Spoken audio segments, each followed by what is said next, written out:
Olá, bem-vindos e bem-vindas. Eu sou André Lázaro, diretor de Políticas Públicas da Fundação Santiliana, e o nosso encontro de hoje vai tratar de um tema que está surgindo a todos nós, né?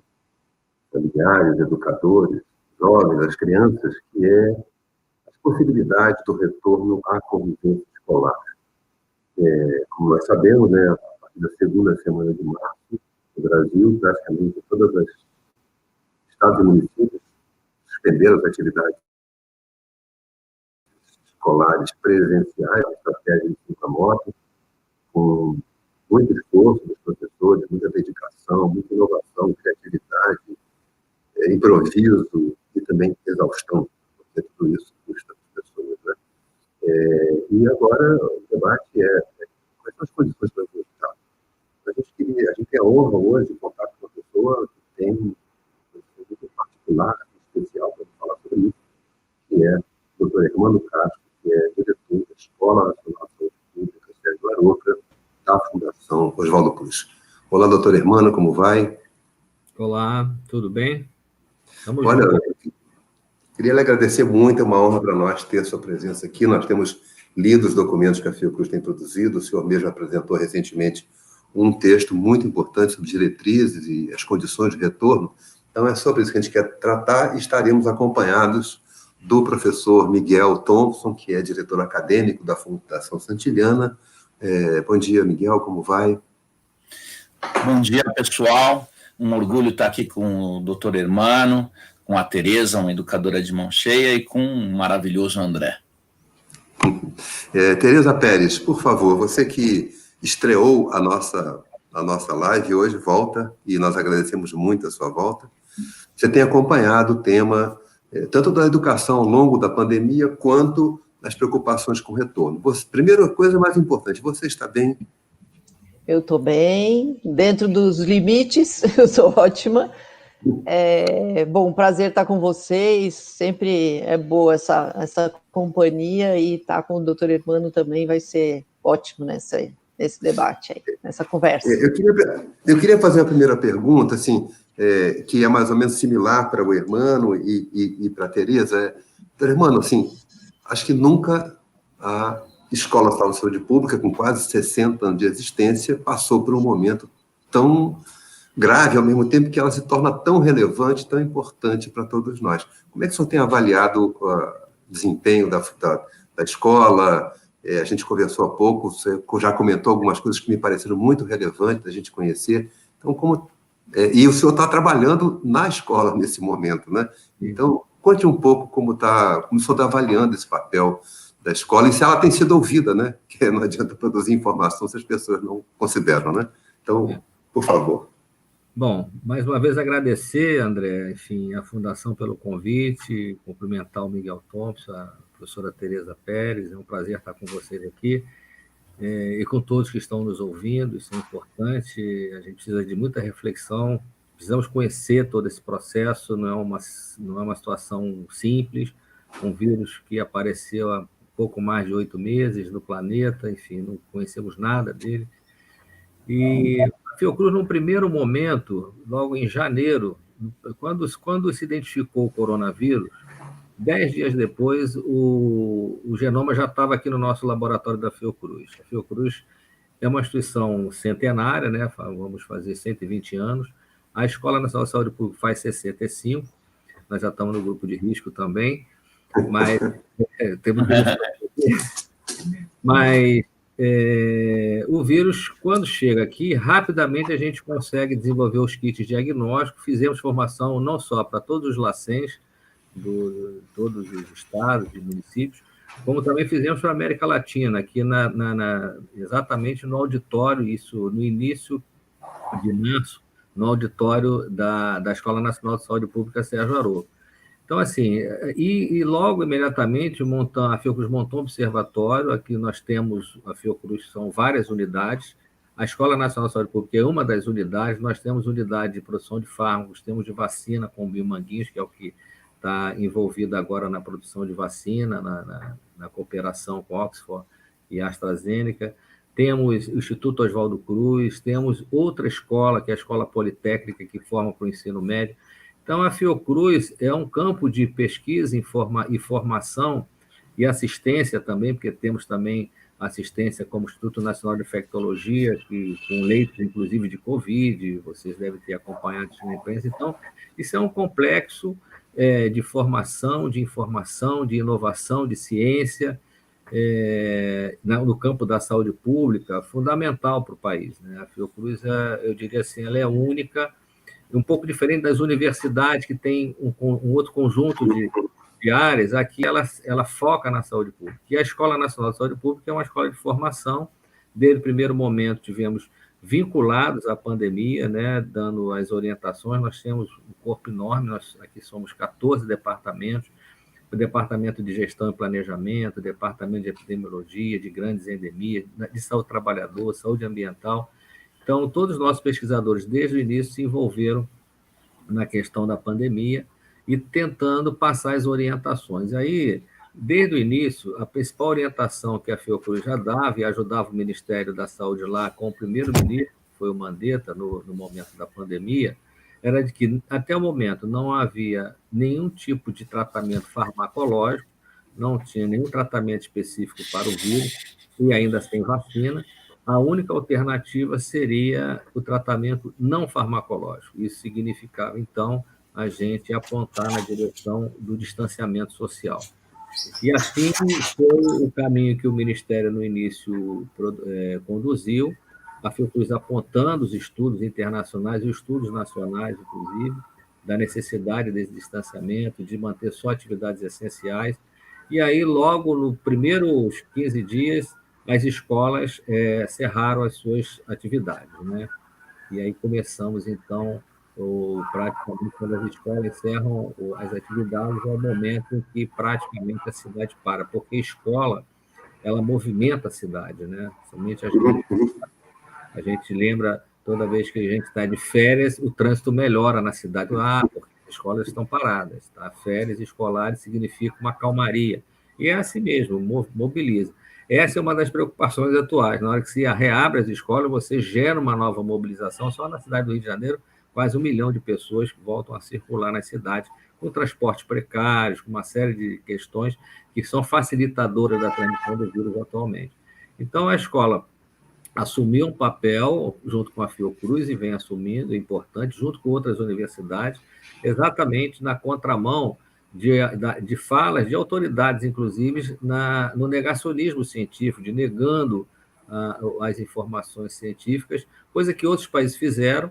E aí, um pouco para fechar essa parte inicial, e conseguiram chegar ao pico, muitos, inclusive, inicialmente negaram, mas retrocederam, fecharam, fechar o suficiente. Depois eu posso explicar um pouco melhor sobre o distanciamento social, o que a gente produziu sobre isso. Mas os países que fecharam, eles fizeram uma subida e uma descida. E o que a gente está vendo é que o Brasil subiu e paralisou lá em cima. Ela está num topo com mais de 1.000 mortes diárias, oscilando muito pouco, 1.000 e pouco, 1.040, 1.100, e não desce. E como não há uma orientação, uma dinâmica de orientação central no país, cada estado, cada município acabou assumindo a sua política. Então, você tem estados que no início fizeram direito, agora conseguem até ter uma calmaria, uma diminuição de casos, outros que não fizeram, agora estão explodindo, como é o caso de Goiás, Mato Grosso, enfim.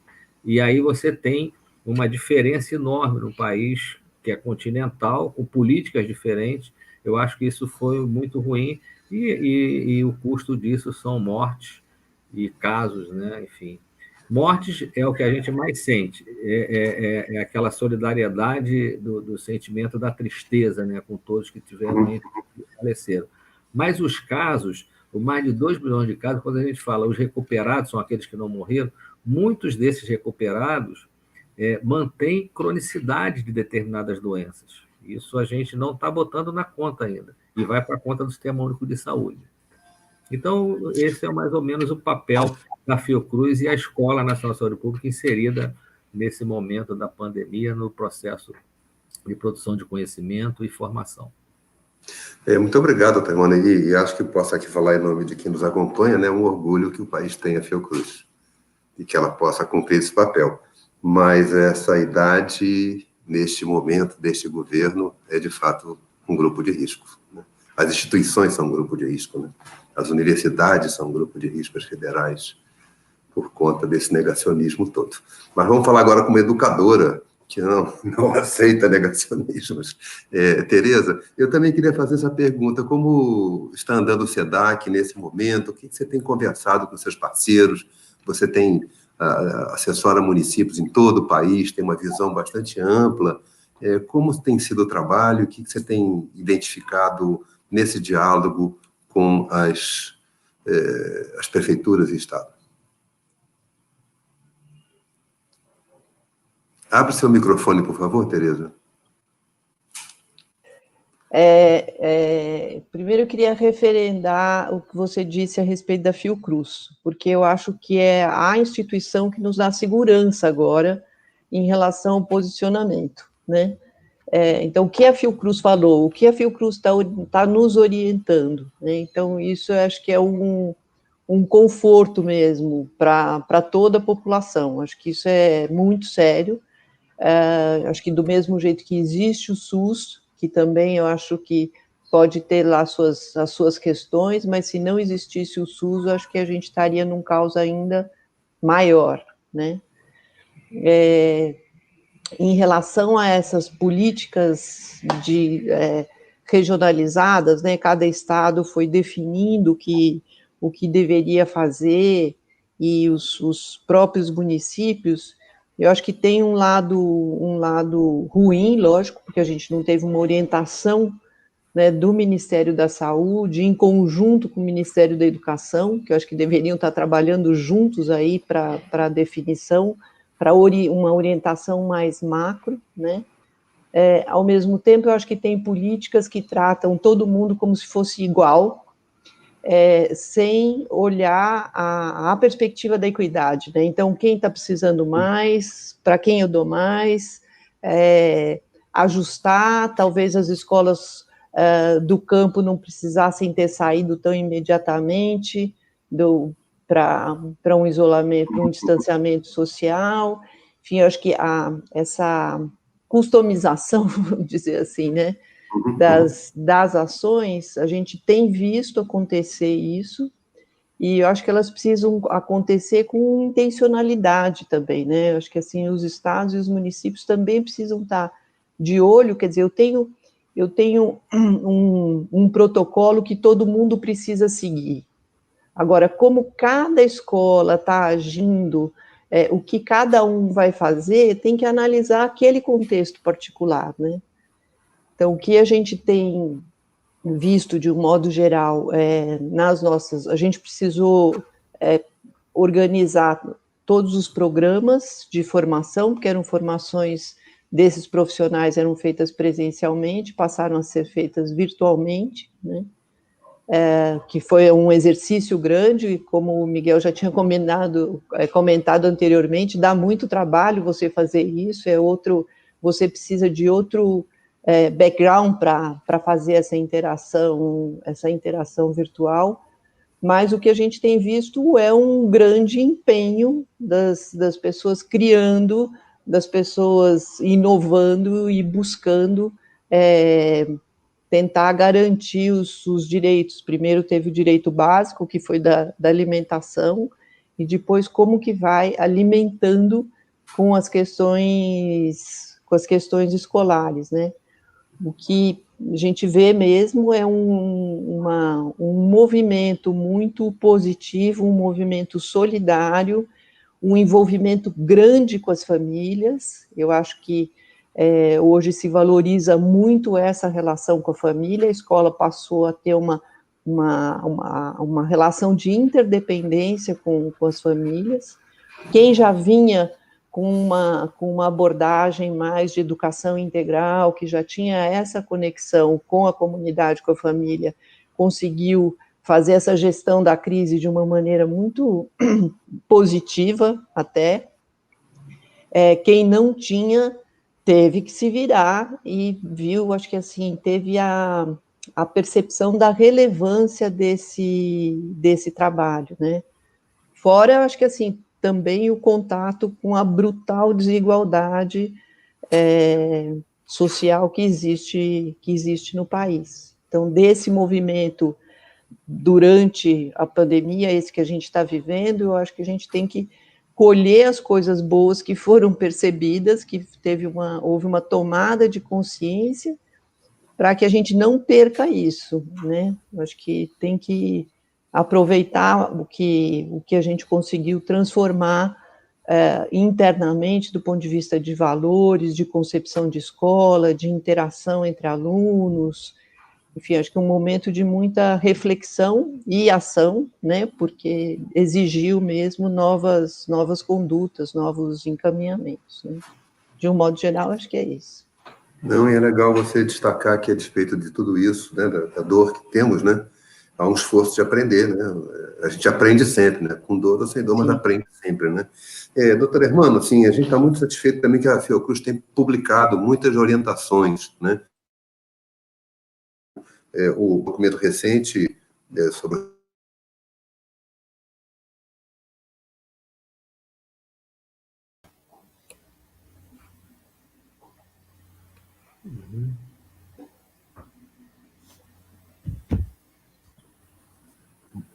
Desculpa, André, eu acho que eu brinquei outro dia que até a live da Elza Soares caiu. Então, como ela é uma deusa, caiu com ela, tem que aceitar que caia também conosco. Bom, então, voltando, doutor Hermano, o documento me parece muito relevante porque ele enxerga um conjunto de elementos. Eu queria explorar um pouco esse documento. De um lado, ele trata das condições, vamos chamar assim, exteriores à escola, né? E de outro, ele tenta olhar para dentro da escola e suas regras, seus cuidados. Se a gente puder falar um pouco sobre esse exterior da escola, quais são as condições, as variáveis ou os indicadores que deveriam ser levados em conta pelo poder público estadual e municipal para avançar na decisão de retomar o convívio escolar. Eu só queria fazer uma distinção, desculpe se eu fiz a pergunta, mas interrompi. A gente optou pela palavra convivência escolar, até por uma abordagem que o Miguel tem feito, quer dizer, que a gente avalia que a questão do conteúdo escolar não é o mais importante no momento. O mais importante é restabelecer condições de acolhimento nas escolas, né? E essa condição ela passa pela convivência. Então, o nosso título hoje já foi Convivência Escolar, para tirar de cena um pouco o debate aprendeu ou não aprendeu, porque aprender hoje é viver e sobreviver, né? Mas que condições externas, que variáveis, que indicadores o senhor sugere para que a gente considere essa decisão? Bom, primeiro, eu acho que, assim como toda a sociedade, entender, compreender e ouvir os especialistas nesse momento é fundamental, especialistas da saúde, porque é ela que vai dizer o momento em que isso deve acontecer. Vocês estão acompanhando, tem os indicadores mais globais, os indicadores locais, mas eu diria, primeiro, a curva de casos e mortes tem que estar lá embaixo, tem que descer muito, isso que a gente coloca no documento, isso é um indicador importante, saber qual é a taxa de ocupação de leitos do município, por exemplo, saber conhecer onde foi o pico, você tem que começar a pensar em abrir qualquer parte do processo produtivo, quando você está na descida com 50% do pico, você precisa ter uma coisa que a gente tem falado desde o início, a condição de diagnosticar precocemente os casos de Covid, já os suspeitos, ou por uma vigilância ativa de sintomas ou de testes, e aí o teste não é esse teste sorológico, é uma confusão que o pessoal faz, não é o teste do dedinho, nem do soro, é o teste PCR, que é feito na garganta e no nariz, que é o diagnóstico correto do Covid. Então, isso os municípios têm que dispor para poder fazer e fazer o bloqueio. Então, são indicadores que todos os países têm utilizado e é dessa forma que você consegue controlar e conhecer. Para você ter descida da curva, para você ter leitos livres, teve todo o investimento que alguns estados fizeram de hospital de campanha para aumentar a oferta de leitos. Muitos estados isso não foi suficiente, a gente sabe disso, sofreu muito, somente a população mais pobre que tem mais dificuldade de acesso, e agora indo para o interior, essa interiorização do Covid coloca em mais risco ainda cidades menos populosas e que têm pouco acesso aos serviços de saúde. Muitas regiões não têm UTI adequado, tem que ter um deslocamento de horas, às vezes. Então, tudo isso são indicadores que têm que ser levados em conta, que estão no documento, são indicadores de saúde que os especialistas nos estados e municípios do campo da vigilância e da saúde pública sabem e conseguem definir melhor isso para cada etapa, né? Vocês estão vendo que tem fase 1, 2, 3. A fase de escola é a última fase.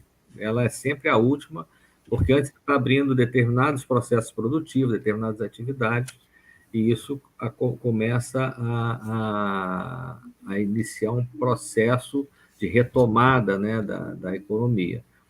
O problema é que o Brasil ainda está muito longe disso, né? Com raras exceções de estados e municípios, principalmente de municípios, alguns, inclusive, abrem e têm que fechar rapidamente, por conta do que a gente falou no início. Nós estamos num platô, maior parte dos estados, a maioria também mantém esse platô elevado, o que dificulta pensar em retorno, né? Então, são os indicadores externos que a gente vai ter que estar levando em conta. Tem dois indicadores, um deles eu já falei, que é o distanciamento, e tem uma métrica para isso. Enquanto os países que tiveram o pico, eles conseguiram manter mais de 70%, até 75% da população em casa, e 25% que é atividade essencial, que são os profissionais de saúde, que precisam se deslocar para ir para os hospitais, e aí temos que render homenagem aos profissionais de saúde, e eu queria dar uma informação aqui: de cada 10 mortos no Brasil, um é um profissional ou um trabalhador da saúde, o que é um absurdo. Isso mostra que a gente não está dando a devida atenção, não basta aplaudi-los, precisamos dar atenção, equipamento e condições de trabalho para esses profissionais. Os trabalhadores também essenciais, que muitos ficaram sem condições, taxistas que morreram, enfim, porque não tiveram condições adequadas nem orientação para manter a cidade acesa. Então, esses 25%, onde manteve 75% em casa, foram os países que conseguiram subir e descer rapidamente. 8, 10 semanas já estavam retomando a atividade econômica, como é o caso da Europa. O Brasil, por ele não ter feito seu dever de casa, como a gente já comentou aqui, o máximo que nós tivemos foi no mês de março, para vocês terem uma ideia, lá longe, em março. Na segunda quinzena de março, nós tivemos o pico de pessoas em casa, foi 63%. Ou seja, muito abaixo do que era preconizado pela OMS, por conta dos desencontros que vocês têm acompanhado e todos nós temos acompanhado na mídia. E a maior parte do tempo nós oscilamos entre 50% e 45%, na maioria dos estados. Qual é a consequência disso? É o que a gente está vendo, a gente não consegue controlar a pandemia. Essa é a realidade do país hoje. Então, o que a ciência apontava lá atrás e que muitos negaram, estamos colhendo frutos de tristeza até hoje. E se não fizer, alguns já falam, vamos fazer o bloqueio. Tem que começar a pensar em bloqueios, porque o bloqueio é bloqueio, inclusive, de fronteiras, um controle melhor. Essa é a única forma, sem tratamento específico, sem vacina, de você reduzir o número de casos e retomar com mais rapidez a economia. Sem isso, não é possível. Não há também essa contraposição entre saúde e economia. São coisas distintas. Entendeu? Então, a saúde ela precisa estar sendo colocada no seu devido, assim como a educação. As duas coisas não tem contraposição. Então, são questões que a Fiocruz e os cientistas do mundo inteiro têm colocado, então, são as questões externas, eu diria. E isso impacta também no modelo nosso de sociedade. Por quê? Porque quando a gente pensa em abrir, digamos que a gente já tem atingido os níveis satisfatórios para liberar determinadas atividades econômicas. Ainda não escola. Vamos lembrar que escola não é supermercado, nem é shopping center. Que você vai lá, não é shopping center, você tem que ir uma vez na semana. Escola não. É um instrumento fundamental do Estado de formação da sociedade. Então, é de uma outra realidade que a gente está falando. Mas, para essa realidade acontecer, é preciso que a cidade esteja muito bem organizada. Então, eu volto a falar, não adianta, se não tiver o transporte adequado, porque no transporte público não são só as crianças que vão se deslocar.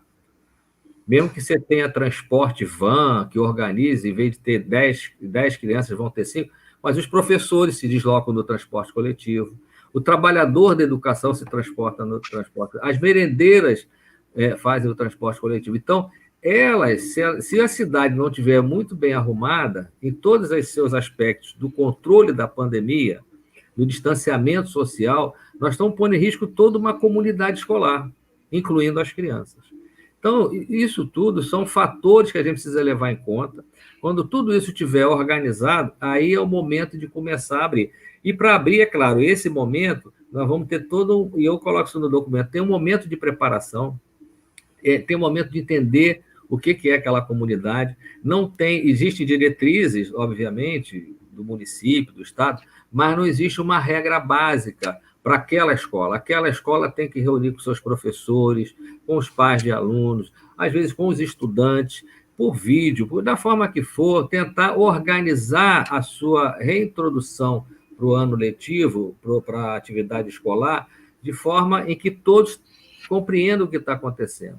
E mesmo assim, depois que você reabrir, você ainda tem todo um momento de acompanhamento, porque são os ajustes que vão sendo feitos, que não vão dar certo, e a gente erra muito quando é uma coisa nova.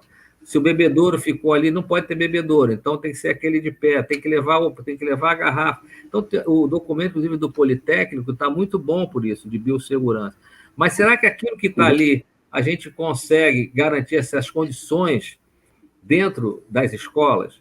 E aí eu falo também das escolas privadas. As públicas, eu acho que é um capítulo à parte. Muitas escolas públicas foram depredadas depois de 5 meses de abandono, não se conseguiu segurança patrimonial, então isso é um problema em muitas cidades. Então, quebradas, o bebedouro, tudo quebrado, banheiros, enfim, algumas foram invadidas, que a gente tem notícia.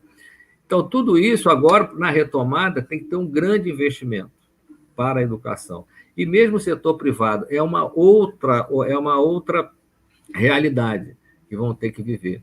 E aí, assim, eu sinto muito por todos nós, por a gente estar prolongando tanto esse sofrimento, mais de 5 meses dentro de casa.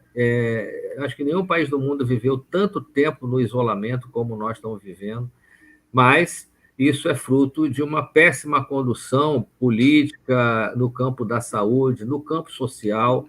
Essa condução não foi boa, a gente aponta isso o tempo todo, e isso está fazendo que a gente prolongue o nosso distanciamento e o nosso isolamento. Poderíamos hoje já estar numa fase de reabrir determinadas escolas, e aí eu acho que tem que ter uma avaliação de cada escola, como eu falei, para poder avaliar qual é o momento. Nós temos territórios que são territórios de violência, como aqui na cidade do Rio de Janeiro. Como é que a gente faz? Um território de violência, que antes eu dizia para os meninos, aqui mesmo na minha escola, quando tem tiroteio aqui em Manguinhos, a nossa orientação é todo mundo se aglomerar e se juntar para se proteger da bala. Como é que eu faço isso agora se eu não posso aglomerar? Então, como é que eu vou trabalhar? Então, são questões complexas que exigem reflexão e exigem uma forma de atuar que é diferente de tudo que a gente já viveu até hoje, né? Como é que a gente protege a vida dessas crianças, dos professores, dos trabalhadores da educação e da sociedade como um todo, né? Porque os que morrem são os que estão em casa e que permaneceram em casa até agora. Os idosos e quem tem comorbidade. Eu não sei se eu consegui responder tudo, mas eu tentei dar um panorama assim, da questão da saúde, que é fundamental. Os indicadores têm que estar todos muito ajustados, sabendo o que está se fazendo, para que permita que se retorne às atividades. E volto a insistir, a atividade escolar é a última fase quando a pandemia está sob controle. Ela estando sem controle, nós vamos correr risco, como aconteceu na Europa. Os jovens... e aí depois eu posso falar de um trabalho importante que a gente está utilizando muito, um estudo com mais de 65 mil pessoas, mostrando como é que os jovens eles funcionam como uma correia transmissora. E foi isso que aconteceu na Espanha agora, que agora gerou essa atenção internacional de quem está vindo da Espanha não entra na Inglaterra, tem que ficar 14 dias de quarentena. E está tendo vários brotos.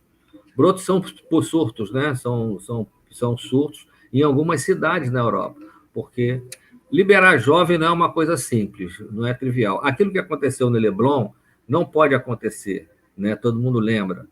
Mas é difícil você liberar jovem e mandar. Você tem que ter muita vigilância, muita fiscalização, muita orientação, não é uma coisa trivial. Os jovens estão há 5 meses dentro de casa, quem tem filho sabe disso. É como se você pegasse uma pessoa que está presa e você joga no mundo. E aí você dizer, mas você vai ter que fazer isso, isso, isso. Isso não é simples, para quem está acostumado com liberdade, né? E o espaço da escola é um espaço de socialização. Isso é uma coisa que eu queria trazer aqui para os educadores. Como é que a gente consegue, no isolamento, distanciamento, 2 metros de um para o outro, carteiras separadas, não pode se abraçar, não pode... Como é que a gente reconstrói a socialização dentro de uma escola nessas condições? Aí é uma pergunta que eu faço para os educadores. Então, eu começo pelo Miguel e depois passo a Tereza, porque essa eu passo. Bom, primeiro eu vou fazer uma tietagem aqui. Eu estou vendo o professor Sérgio Arouca atrás do professor Hermano, e assim, desde que eu era novinho, o Sérgio Arouca para mim foi uma referência de liderança, né? E ouvindo o professor Hermano agora, eu até fiquei emocionado de saber que a gente tem lideranças como o Hermano e como a Tereza. Então, ainda temos uma solução nesse aspecto. O que eu sinto, eu acho que a gente primeiro tem que romper a ideia de que tem que passar conteúdo esse ano. Eu estou sendo muito radical, conteúdo racional, iluminista. A escola deveria ser agora um espaço de afeto e carinho e criar novas possibilidades com os meninos, ligado às artes, ligado à educação física, mas que pudesse trabalhar o corpo nesse espaço tão interditado e que os orientassem, inclusive, para a escola. Então, eu colocaria uma escola completamente diferente, trazendo os jovenzinhos para a escola, jovens educadores físicos, jovens artistas e os próprios jovens que estão na escola para proteger os professores, né? E criar um processo de autoeducação, de autoconhecimento, totalmente focado nesses comportamentos que o professor está dizendo. Quer dizer, não dá para segurar o jovem, não dá para você trazer ele para a escola e ficar falando de fotossíntese ou de qualquer outra coisa e esquecer o contexto que a gente está vivendo. Então, eu faria um modelo de formação integral focado no autoconhecimento, na autogestão, mas todo dia focado nesse comportamento, porque os jovens, com o tempo, eles aceitam. Mas não é um tempo, voltou, receba as orientações racionais e cumpra. Seriam muitos e muitos meses num comportamento focado no comportamento, no afeto e na ética. Basicamente, isso esquece esse ano. A crise é muito grave e não dá para a gente achar que não há um mundo em transformação radical. Eu seria muito radical nesse aspecto. Não dá para segurar 5 meses mais os meninos na escola, trazer o que for possível, orientar no campo comportamental e da ética e do afeto e deixar o resto para o futuro. Essas crianças vão viver 100 anos e vai ter tempo para passar a fotossíntese e todos os conceitos que eles precisam. Tereza, como é que você vê isso? Porque você comentava uma coisa que me pareceu muito relevante, é a desigualdade da condição de vida dessas crianças e jovens. Eventualmente, situação de fome, situação de violência doméstica ou de intolerância doméstica, menos só o estresse, a exaustão doméstica, que, portanto, voltar à escola pode ser uma alternativa saudável para alguns grupos da população. Como é que você concilia essa visão com os desafios? E eu queria me solidarizar com a sua visão, porque eu acho que você também enxerga um desafio grande. Como é que você imagina que é possível atender as questões que o doutor Hermano nos trouxe e considerar as desigualdades que você apontou com tanta propriedade? Bom, o que o doutor Hermano falou e o que o Miguel falou, assina embaixo mesmo. Acho que a gente tem que ver essas orientações que o Hermano falou, mais macro, essas orientações do contexto externo à escola, para poder tomar alguma atitude interna à escola, né? E aí, indo para o interno à escola, eu acho que essa relação de humanização das relações é o primeiro movimento, né? A relação com as famílias também. Então, eu faria... primeiro, acho que assim, quem primeiro tem que voltar seriam os profissionais da escola, né? Quer dizer, toda a equipe escolar para poder essa equipe se entender, porque uma coisa é a gente conversar virtualmente, outra coisa é você estar perto e ver quais são as condições reais que a escola tem, né? Isso das escolas vandalizadas, de não ter bebedouro, quer dizer, uma escola que não tenha bebedouro, ou que não tenha condição de fazer a higienização, não tem condição de voltar, não pode. Então, acho que assim, o primeiro movimento seria essa equipe escolar voltar, pensar nas possibilidades, consultar os pais, e aí fazer mesmo uma pesquisa. Tem um diretor uruguaio que fez um vídeo que eu adorei, que ele faz a consulta aos pais, levanta as informações, as angústias que os pais têm, depois ele convidou representantes das turmas, dos estudantes, os pais, né, para irem à escola antes dos filhos, para vivenciarem a situação de distanciamento, de higienização, para entenderem qual é o contexto da escola, como é que essa escola vai ser vivida, também com as questões, tanto do ponto de vista da medicina, como da psicologia, também convidou uma médica, um psicólogo, para dialogar com esses pais e aí divulgar essa conversa para os outros pais também, para entender a complexidade da situação. Só depois, quer dizer, você começa a ter alguns alunos voltando, né? Daí acho que daí já são sugestões. Acho que os alunos que deveriam voltar primeiro deveriam ser aqueles que estão numa situação de vulnerabilidade alta, ou seja, ficar em casa é mais grave do que ir para a escola, quer dizer, qual é essa condição dele ir para a escola? Então, acolher essas crianças, acho que Londres fez isso, né? Os filhos de quem era profissional da saúde teve escola, né? Não saiu da escola, então esses alunos foram atendidos. Isso que eu acho que a gente precisa mudar um pouco a cabeça, sabe? Não é tudo igual para todo mundo o tempo inteiro. Vamos olhar quem mais precisa de apoio e acolher isso. Então, os jovens, todo o ensino médio, talvez não, mas os do terceiro ano, sim, eles precisam se formar, eles precisam estudar para o Enem, e aí vai ter que ter conteúdo mesmo, porque eles têm o Enem, eles têm uma questão colocada. Então, não precisa atender os do primeiro e do segundo ano, atende os do terceiro. Os professores vão chiar, por quê que eu tenho que dar aula e o outro não tem que dar aula? Gente, o diálogo é essencial, né? E discutir sobre essas possibilidades, acho que é de uma riqueza enorme, né? Aí, só voltando para o diretor do Uruguai, o que ele fez também, que foi muito bacana? Depois de 15 dias que estavam todos os alunos lá, ele volta a fazer outras questões com os pais para poder ir ajustando isso que o doutor Hermano falou, a gente vai errar e precisa ir ajustando nesse processo, mas não só com os alunos, com os pais também. Eu acho que outro fator é acreditar que as pessoas se corresponsabilizam. Então, se você pegar um grupo de jovens e falar, olha, precisa, quer dizer, quais são os critérios? Os critérios são esses. Agora, como vocês vão se organizar? Quando você corresponsabiliza o outro pela ação, ele assume aquilo. Né? Então, as crianças pequenas e os jovens também, eles são super rígidos quando eles definem as regras. Então, isso da gente definir a regra, a escola vai funcionar assim, você não pode ir para a rua, não sei o que, não funciona. Agora, se ele define junto com o grupo dele como é que vai ser esse funcionamento, isso se respeita, né?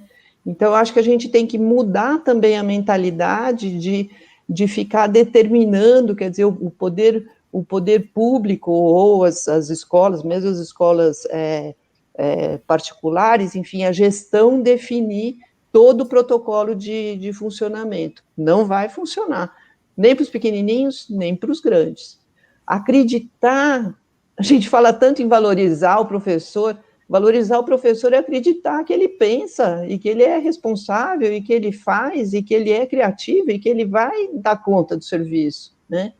Eu acho que esse crédito ao outro a gente precisa dar, né? Quem somos nós para ficar ditando as regras? Acho que temos que ver as questões objetivas, como o Hermano colocou, mas a regra interna de funcionamento precisa ser definida pela própria equipe, né?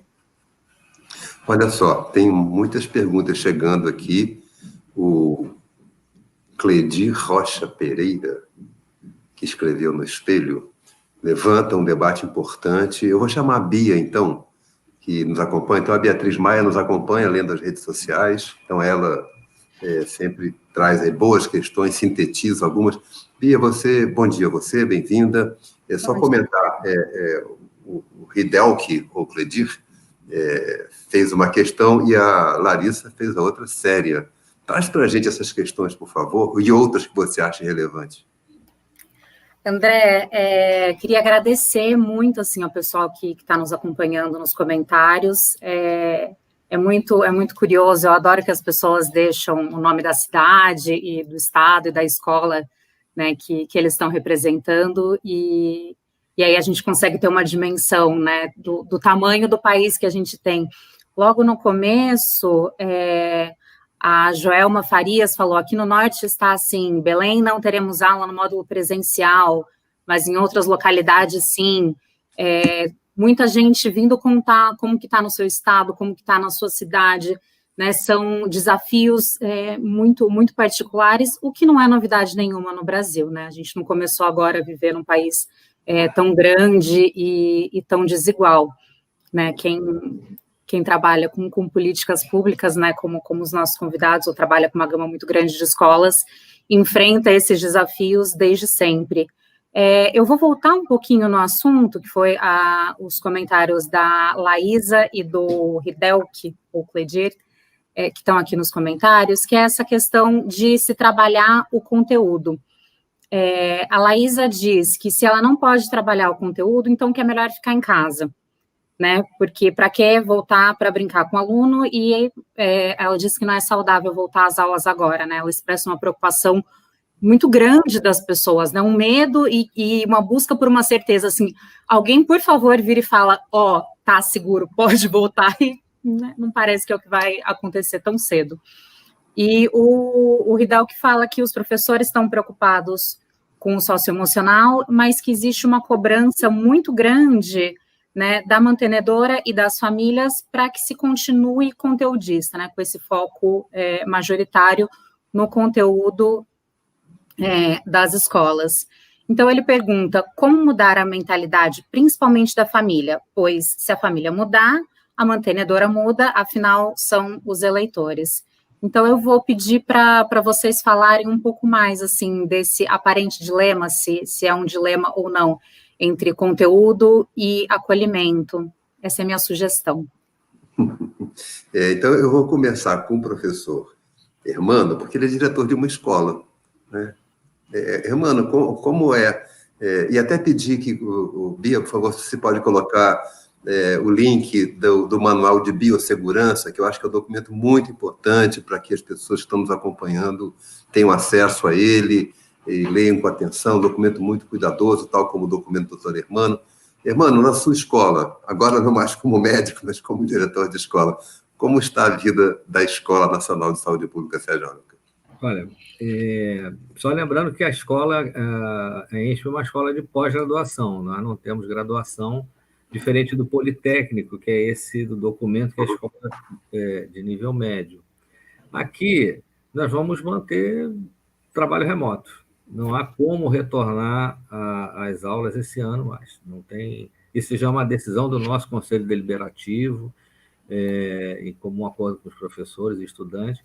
É claro, pós-graduação, né, é uma tarefa, né, porque nós temos alunos que não têm acesso à rede, não têm acesso a computadores, mesmo os professores com dificuldades.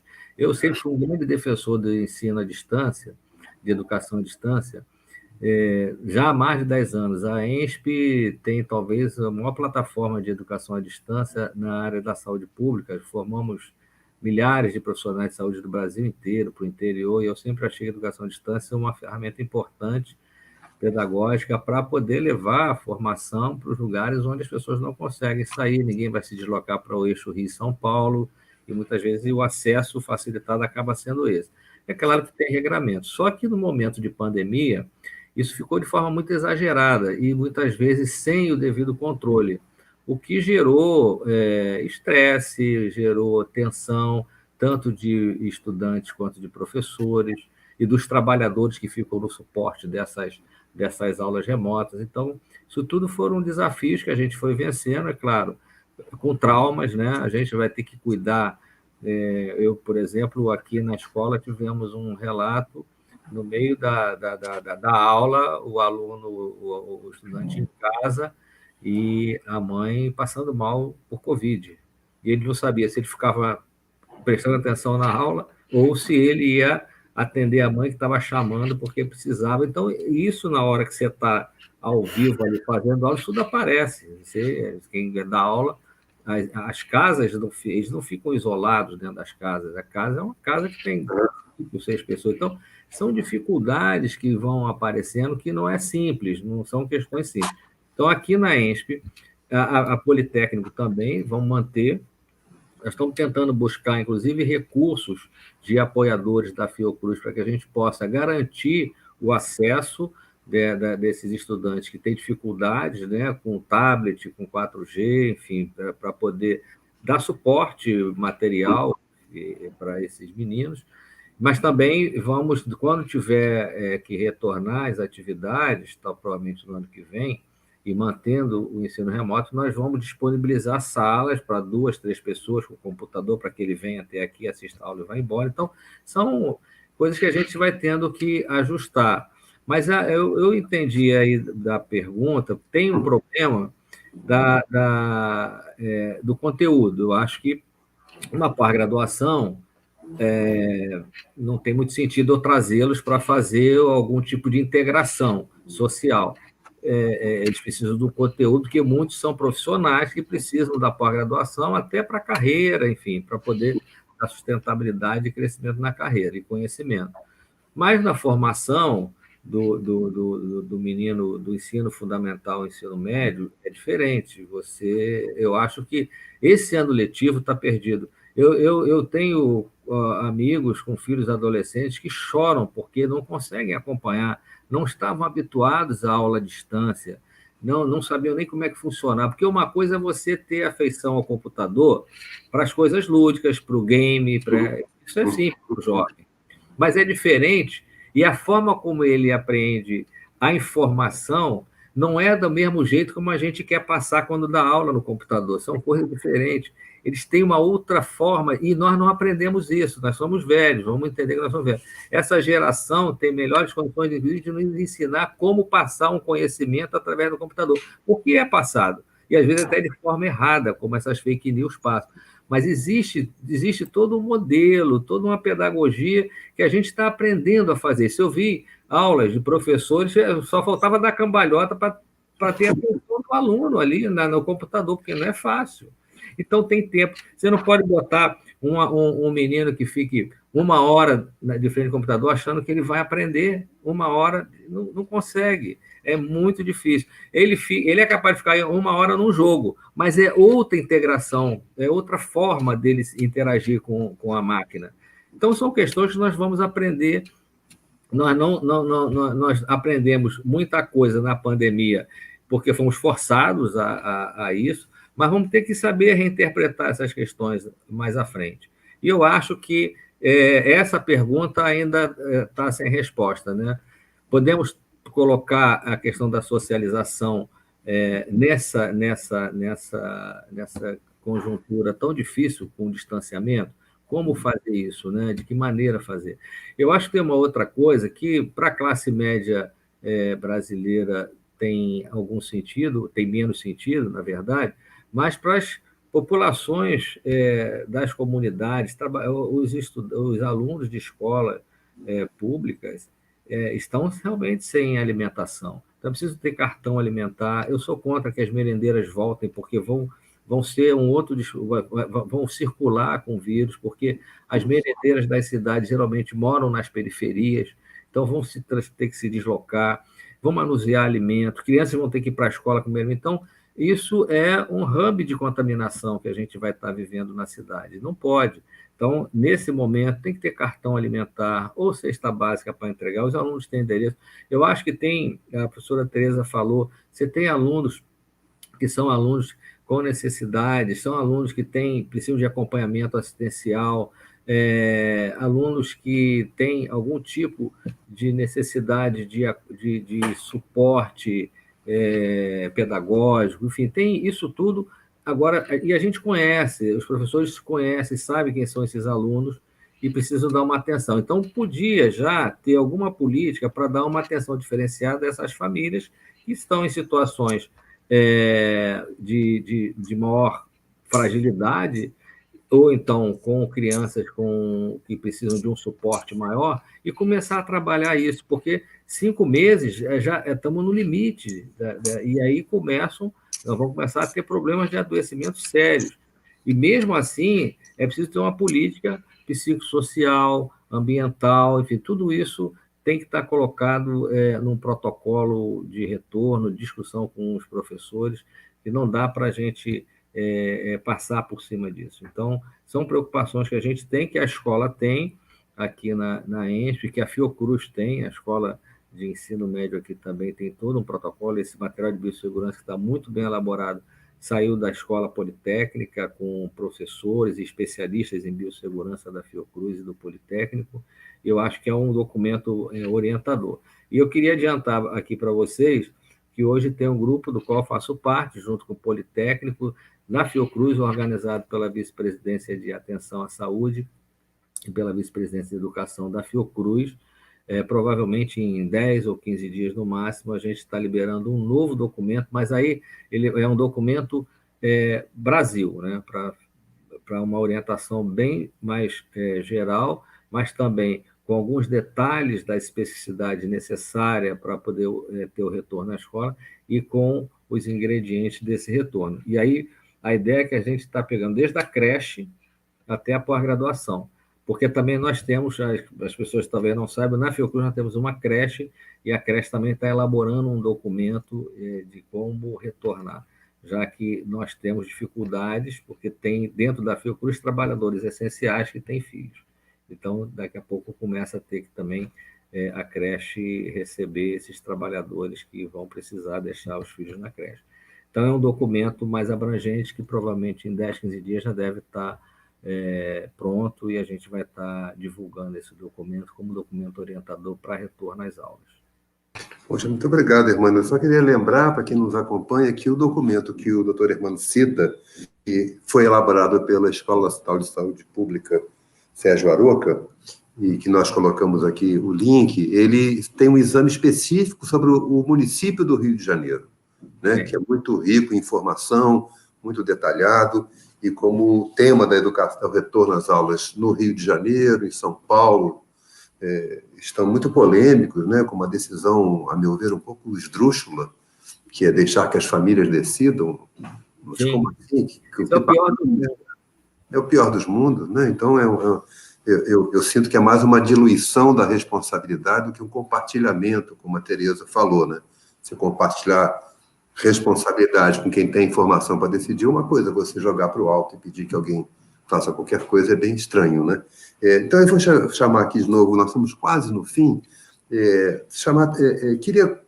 O Miguel, ajuda a gente a pensar, no meu entendimento, não há oposição entre conteúdo e acolhimento, quer dizer, há tanta coisa para aprender sobre sociologia, filosofia, política, saúde, biologia, física, pensando os desafios que a pandemia traz. Fala um pouco isso para a gente. Sim, desculpa, Miguel, antes de eu passar para você a palavra, a Bia me pediu uma coisa que é relevante. Há muitas pessoas nos procurando no debate sobre o retorno de pessoas com deficiência, de estudantes com deficiência ou que necessitam de atenção educacional especial. Na semana passada, nós fizemos uma live muito rica com o Rodrigo Mendes, do Instituto Rodrigo Mendes, que é dedicado exatamente à atenção da educação inclusiva. O documento é disponível no site da Fundação Santiliana, é um livro que traz experiências anteriores à pandemia, naturalmente, mas já nos dão muitas referências sobre como pensar esse desafio. Então, recomendo muito Educação Inclusiva, uma publicação da Fundação Santiliana, disponível para download gratuito, com uma boa conceituação do que é educação inclusiva, do que é o desenho universal de aprendizagem e algumas experiências muito de todos os níveis de ensino em várias regiões do país. Então, é um material muito rico, informativo. Então, desculpe aí, Miguel, chamei, e agora é a sua.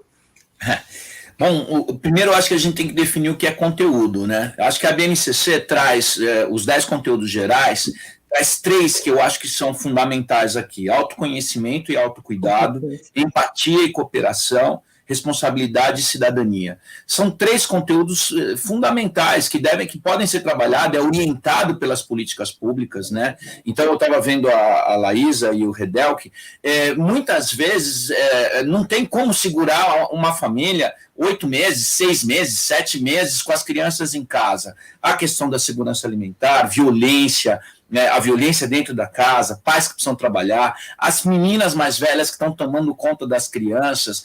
Então, assim, é um horror, não tem alternativa. O ideal seria ninguém voltar, todo mundo ficar em casa. Mas os contextos e as contingências exigem isso. Então, eu sinto que a gente deve buscar os conteúdos, mas que não os acadêmicos formais. Não adianta ficar fazendo transmissão online. Os meninos ficam 15 minutos e se afastam. Evidentemente, os meninos que estão procurando o Enem têm um outro interesse, uma outra maturidade e têm uns objetivos diferentes. Mas a escola, eu sou absolutamente radical nesse momento. A questão é salvar as vidas, ajudar essas famílias que estão precisando, né? E nesse contexto, nós temos conteúdos, sim, que são esses conteúdos da base que fogem ao modelo racional, tá? Eu insisto que é um momento muito raro do mundo, da história do universo, e que se a gente continuar com um modelo lógico-literário na cabeça, vai ser ruim para as crianças, vai ser ruim para a família e vai ser ruim para todo mundo. Então, a gente tem que cuidar dos aspectos psíquicos, tomar cuidado das famílias, mas sem abrir mão das formalizações. Há uma orientação das políticas públicas, principalmente da BNCC, e a gente tem que assumir que emoção, afeto, essas coisas também são conteúdos. Acho que basicamente isso. Legal. Tereza, você me ajuda aí a raciocinar sobre como podemos sugerir, né, para nossos colegas que tenham um olhar sobre esse momento com essa radicalidade que ele exige?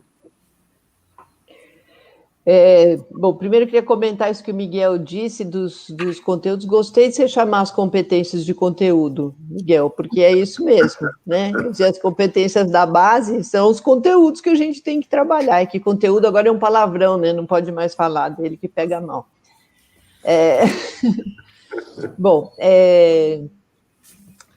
eu acho que a gente tem essa perspectiva mesmo eu concordo também com o André quando ele fala que não é um compartilhamento de responsabilidade, é uma dissolução, sim, de responsabilidade. Acho que a gente precisa concordo, André, pensei e acho que você tem toda a razão. Acho que as políticas públicas precisam, sim, definir caminhos e ver quem mais precisa para poder orientar que ação tomar, quer dizer, como que orienta essas escolas. Ainda voltando à questão dos conteúdos, tem projetos maravilhosos para fazer com as crianças, dos menores aos grandes, mas projetos que tenham sentido para o momento. Se eu estudo, por exemplo, se eu tenho um projeto em relação às vacinas, conhecer o histórico das vacinas, o que foi, como que está, o que vem, quais são as possibilidades. Gente, isso é de uma riqueza e de uma quantidade enorme de conhecimentos necessários, né? Então, eu acho que colocar os professores a pensar em possibilidades de articular essas propostas, seja virtualmente, seja presencialmente, eu acho que é o canal. Concordo que não é para seguir o currículo do jeito que estava proposto, a vida não ficou como estava proposta, é outra coisa, né? E essa anormalidade atual talvez seja um grande ganho mesmo para a gente repensar esse sentido da escola, né? Acho que eu respondi para você. Sim. Estamos chegando ao fim, 1 hora, né? Eu só queria comentar. Eu queria falar uma coisa, que eu acho que os professores, se voltassem os professores e eles tivessem um investimento também na formação para trabalhar o ensino remoto, para o uso de tecnologia, para fazer disso uma coisa bacana, seria ótimo. E os alunos vão receber isso à distância, né? Mas os professores voltarem a articular essa equipe, fazer com que a gente crie mesmo, né? Refaça junto com os alunos, os pais e a comunidade o projeto político-pedagógico da escola. Eu acho que podemos ganhar esse tempo, esse não é um tempo perdido, a gente pode ganhar para muita coisa, né? É isso. É curioso que você usou a mesma expressão que eu ia comentar, a Vilma Inês escreveu, não é um ano perdido, houve muitas aprendizagens que têm que ser consideradas, né? E a escola não é só conhecimento, mas é aprender a vida e a cidadania. Eu que sou formado em universidade pública e fui professor dela por mais de 30 anos, eu me ressinto como muitas universidades públicas recuaram face à pandemia, ao invés de se tornarem polos de agregação e articulação de respostas. Então, assim, não há acesso de internet, equipamentos, mas eu não vi uma mobilização real dessas instituições para que nós pudéssemos atender à distância aqueles que não têm acesso. Porque hoje a questão da tecnologia virou um direito equivalente ao acesso à água, equivalente ao acesso à eletricidade. Ou a gente coloca esse acesso à frente, ou vamos ter que ficar reclamando da tecnologia ou das redes, mas não vamos enfrentar a desigualdade. Por não, Tereza? Eu fiz uma live com o Samuel, que é do Coletivo dos Encrespados, que é um grupo maravilhoso. E ele comentou uma coisa que eu achei super pertinente. Ele falou, por que não tem uma política de incentivo fiscal para a compra dos equipamentos, né?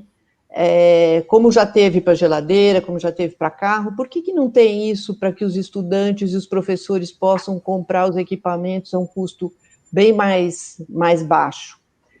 Achei brilhante da parte dele ter falado isso.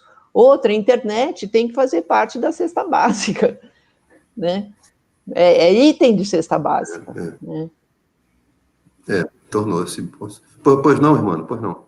No início da pandemia, aqui na Câmara do Rio, nós elaboramos uma proposta, um projeto, para que a prefeitura da cidade assumisse um convênio com as operadoras da cidade, para que a população das comunidades, favelas, enfim, de periferia, pudessem acessar a internet sem custo. Um convênio. Isso em vários municípios e regiões da Europa fazem isso. Aquela internet na praça, está na praça, você acessa a internet. Aqui, países vizinhos como o Uruguai tem isso, enfim, poderia isso ser feito, mas não avançou o projeto na Câmara porque muita gente contra e acabou nem indo para uma comissão.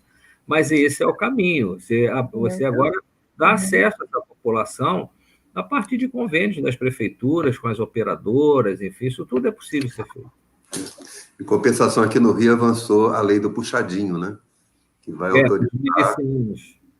autorizar coisas absurdas para aumentar a arrecadação. Bom, nós está terminando, mas eu não quero sair, porque primeiro que está bom, e segundo, então eu vou pedir ao Hermano que, enfim, faça algum comentário, já antecipo o nosso enorme agradecimento pela sua pessoa, que foi tão gentil conosco, e pela instituição que o senhor dirige e da qual participa. Então, leve a professora Anísia nossos cumprimentos pelo trabalho que a Fiocruz vem fazendo e nosso respeito. E tomara que esses 65 anos seja só uma partezinha pequena da longa história da Fundação. Vamos ver se a gente chega aos 120, que a Fiocruz tem 120 anos, né? Mais 120 anos para todos nós aqui, com essa Fiocruz contribuindo, enfim. E aí você citou a nossa presidente, importante, ela tem tido um papel fundamental ainda essa semana nós recebemos uma comissão do Congresso Nacional, não sei se vocês viram, exatamente para visitar as dependências da produção de vacinas. A Fiocruz está preparada para produzir 100 milhões de doses, enfim, num prazo curto, desde que haja recurso, a vacina seja efetiva. Então, eles saíram daqui com uma proposta de uma medida provisória para liberar 2 bilhões de reais para a gente rapidamente poder implementar e implantar a plataforma de produção. Isso é fundamental, porque na hora que a vacina se tornar efetiva, se você já não tem o campo preparado de produção, você leva mais 2 meses para preparar, não é simples. Não basta ter a vacina pronta, a água deu certo, mas agora tem que produzir 100 milhões para a população. Como é que você faz isso? Não é chovendo vacina, né? Não vai, de repente, aparecer. Então, você tem que ter todo um sistema. E se não é o Estado que faz isso, quem o fará? O setor privado. E aí, as populações não vão ter acesso, a não ser alguns. Como temos algumas vacinas que só a classe média alta tem acesso. Então, demora. Então, é importante esse investimento nacional numa instituição pública, né? Muita gente, principalmente os neoliberais mais radicais, reclamam disso. Mas é fundamental que o Estado assuma, nesse momento, essa responsabilidade, e a Fiocruz é uma organização de Estado. Então, eu agradeço muito, enfim, essa deferência. Aqui na escola estamos disponíveis o tempo todo, não só eu, como os nossos professores, pesquisadores, os nossos epidemiologistas aqui. O documento, inclusive, quem faz comigo é um epidemiologista chamado André Perissé. Assim, as pessoas estão full-time, dedicado a estudar, a levantar dados.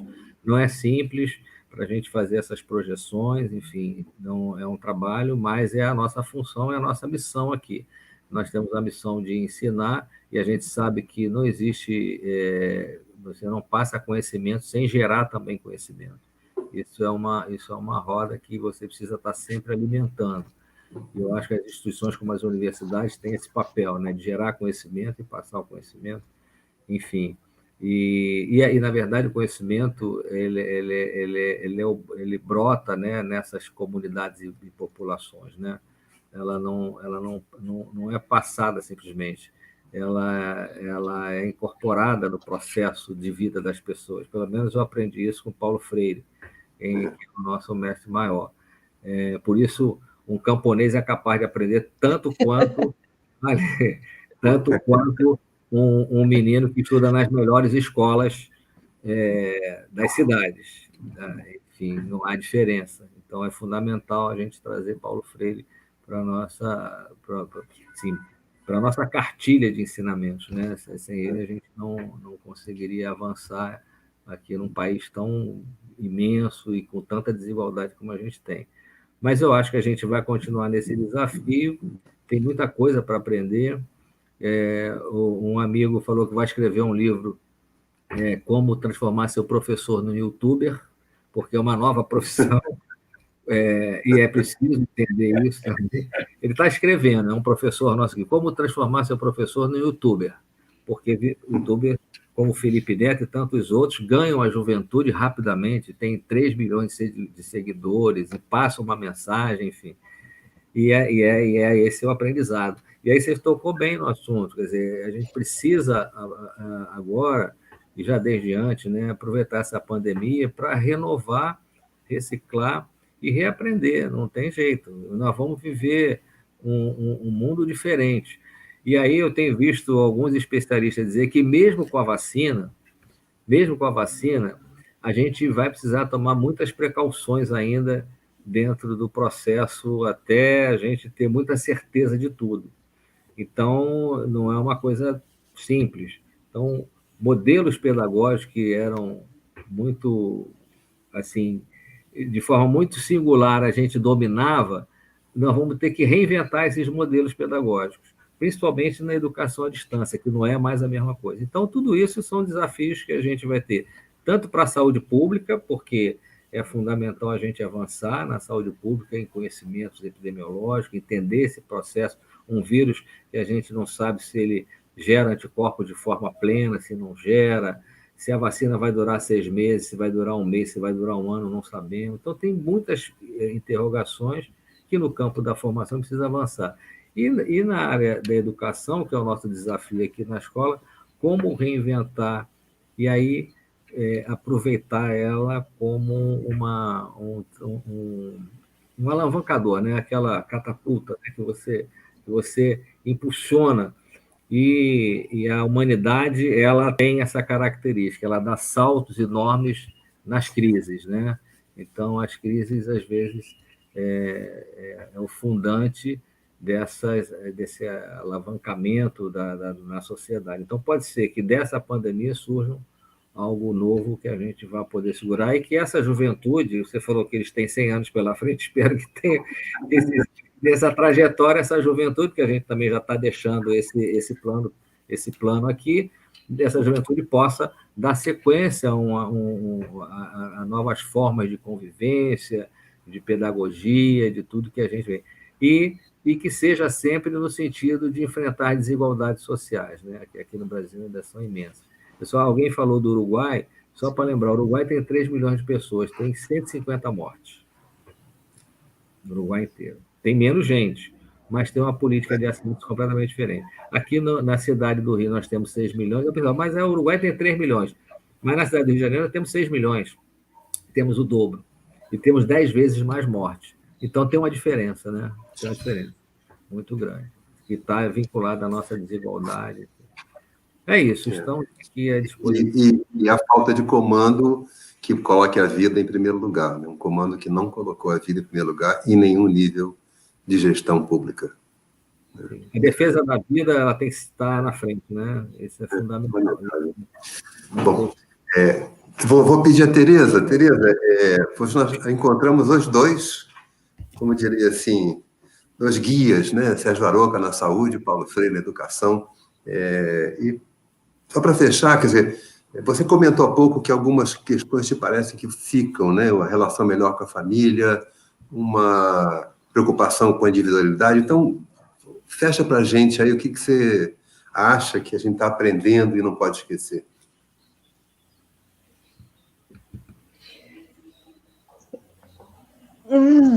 É muita coisa que nós estamos aprendendo, mas eu acho que assim, o papel da ciência como um valor enorme dentro da educação.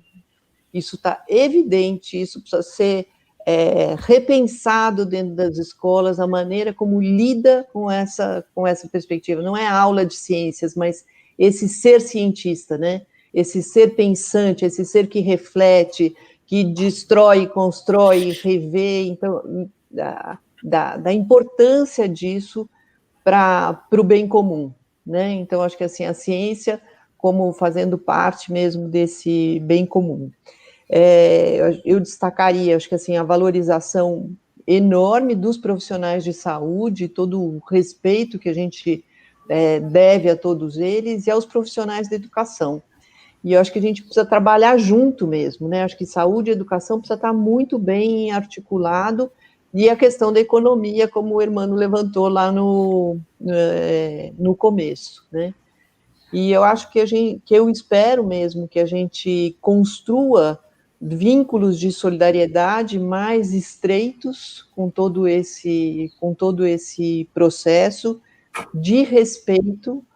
E aquilo que eu gosto sempre de falar, né? Acho que assim, a única certeza que a gente tem mesmo, além de que a gente vai morrer, é de que antes de morrer nós vamos conviver, né? A gente vai conviver, então que a gente procure fazer isso da melhor maneira possível, né? E que a gente enfrente essas situações de crise com óculos mesmo humanizadores, né? Que a gente olhe para as situações com humanidade mesmo, com mais solidariedade e com muita responsabilidade, né? Muita responsabilidade. Essa volta à escola não é numa canetada que a gente pode fazer, né? E queria só, para finalizar, ressaltar que o Instituto de Arquitetos do Brasil, aqui no Departamento de São Paulo, eles vão fazer um guia que está muito bacana, também falando dos cuidados, não só com a questão do Covid, mas também na perspectiva de você ter uma escola saudável, falando da ventilação, da iluminação, está muito bacana, isso deve sair em breve, E eu acho que vale uma discussão também sobre essa questão do uso do espaço saudável, e que o governo poderia estar melhorando esse espaço agora, seguindo até essas orientações do Instituto de Arquitetos, para quando receber os alunos, receber com o bebedouro funcionando, com ventilação funcionando, né? Enfim, é isso. Muito obrigado, Tereza. Não, e super obrigado de ter participado desse encontro aí. Adorei, André e Miguel já conhecia muito, doutor Hermano, um prazer mesmo em conhecê-lo e maior respeito pelo trabalho. E para mim é um aprendizado poder ouvi-los também, porque isso a gente incorpora e também vai para os nossos inscritos depois. Eu acho que essa conversa é muito produtiva para todos nós. Tá, muito obrigado, Hermano. Miguel, fica para você o final do nosso encontro. Então, vou mandar um beijo para T. Beijo, T. Muita saudade de você.